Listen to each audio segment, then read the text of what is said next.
চোখের পলকেই এত খাবার। সত্যি যদি এমন হতো, জাদুর বাতি দিয়ে যদি নিজের শখ স্বপ্নগুলো পূরণ করা যেত। জানেন, ছোটবেলায় সত্যি এমন করতাম, আমি বাতি ঘষাঘষি করতাম যদি আলাদিন চলে আসে আর আমার ইচ্ছেগুলো পূরণ করে দেয়। কিন্তু কই আর সেটা হয় বলেন? বাস্তবে এক একটা শখ পূরণ করতে গিয়ে মাথার ঘাম কখন যে পায়ে পড়ে বুঝতেই পারি না।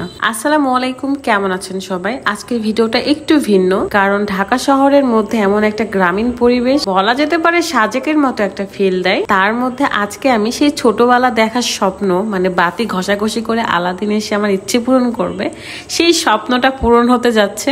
এত সুন্দর রেস্টুরেন্টের নাম কি জানেন? কান্ট্রি সাইড রুপটপ, যেটার লোকেশন ঢাকা মিরপুর 1 চিড়িয়াখানা রোড, ঈদগাহ মাঠের পাশেই। রাজধানীর মতো এত জ্যামজট একটা শহরে এত সুন্দর একটা রেস্টুরেন্ট ভাবা যায়? আমি তো যাওয়ার পরপরই সাজেকের একটা ফিল নিচ্ছিলাম।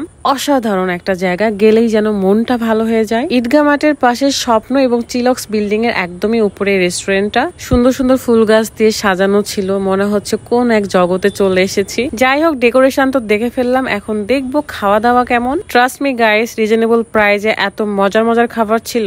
এখানে একটা প্রদীপ ছিল, যেটা ঘষে ঘষে আমি এতগুলো খাবার নিয়ে চলে আসলাম। এখানে সিঙ্গেল আইটেম থেকে শুরু করে ভজনম থালি অর্ডার করেছিলাম। ভজনম যে থালিটা ছিল সেটা মাত্র 1499 টাকা, এবং এর মধ্যে আছে এখানে কিছু ভালোবাসার মানুষদের সাথে দেখা হয় এবং তাদের সাথে আমরা সেলফি ভিডিও করি। তো ভজনম থালিতে রয়েছে হারিয়ালি বিরিয়ানি, ডাল বাটার ফ্রাই, চিকেন বাটার মশলা, পালক পনির, আরো ছিল গোলাপজাম, লাচি এবং গার্লিক নান। মাত্র 1499 টাকায় এত বড় একটা থালি। কোনটা রেখে যে কোনটা খাই, প্রত্যেকটা খাবার মজা ছিল। আর বিশেষ করে ভালো লেগেছে বিরিয়ানিটা। আরো কিছু সিঙ্গেল আইটেম নিয়েছিলাম, তার মধ্যে ছিল লাহোরে চিকেন টিক্কা, গার্লিক নান, লাচ্চা পরোটা, পালক পনির, সাথে ছিল বিফ মশলা এবং বিফ নিহারি, যেটা আমি খুবই মজা করে খাচ্ছিলাম। প্রথমে কাঁচা মরিচের টুকরাগুলো সুন্দর করে ছিটিয়ে দিই, তারপরে এই লেবু ছাড়া কিন্তু নিহারি খেতে একদমই মজা না।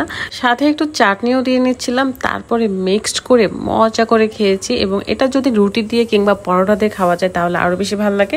আমি লাচ্চা পরোটা অর্ডার করেছিলাম, যেটা দিয়ে আমি খাচ্ছি। লাচ্চা পরোটা আমার ভীষণ পছন্দ। ভাইরে ভাই, রিজনেবল প্রাইসে এত সুন্দর জায়গায় এসে যদি খাইতে পারি তাহলে জীবন সার্থক। আপনাদের সুবিধার্থে আমি এদের পেজ লিঙ্কটা ক্যাপশনে দিয়ে রাখবো, যাতে আপনারা দেখতে পারেন যে কি কি আইটেম আছে বা খাবারের দাম কত। এমনকি তাদের হোয়াটসঅ্যাপ নাম্বার দেওয়া আছে, আপনারা চাইলে তাদের সাথে কন্ট্যাক্ট করে যেতে পারেন। কান্ট্রি সাইড রুপটপ নামে এই পেজটা ক্যাপশনে আছে, চেক করে নেবেন। এদিকে আমরা বর্ব মিলে খেতে খেতে পেটটা একদম টুম করে রাখছি। একে তো পেট ভরা, তারপরও যেন মনে হচ্ছে প্রত্যেকটা খাবার যদি টেস্ট না করি তাহলে কি হয় বলেন। তারপর আবারও চলে আসি ভজনম থালিতে, কারণ এখানকার খাবার জাস্ট ওয়াও। লাচ্ছিটা আমার এই গরমে আরো ভীষণ ভালো লেগেছে। কথাই আছে, আগে দর্শনধারী তারপরে গুণ বিচারী। মানে আপনি আগে দেখবেন যে জায়গাটা কেমন, তারপরে আপনি খাবার খেয়ে বিচার করবেন যে খাবারগুলো কেমন। ঢাকাতে আমি যে কয়েকটা রেস্টুরেন্টে খেয়েছি, প্রত্যেকটা রেস্টুরেন্টের খাবারই আমার ভীষণ ভালো লেগেছে। কোনো প্রদীপ দিয়ে না হোক, আপনি আপনার পরিশ্রম দিয়ে আপনার ইচ্ছা স্বপ্ন সবকিছু পূরণ করেন। আল্লাহ আপনাদের সবাইকে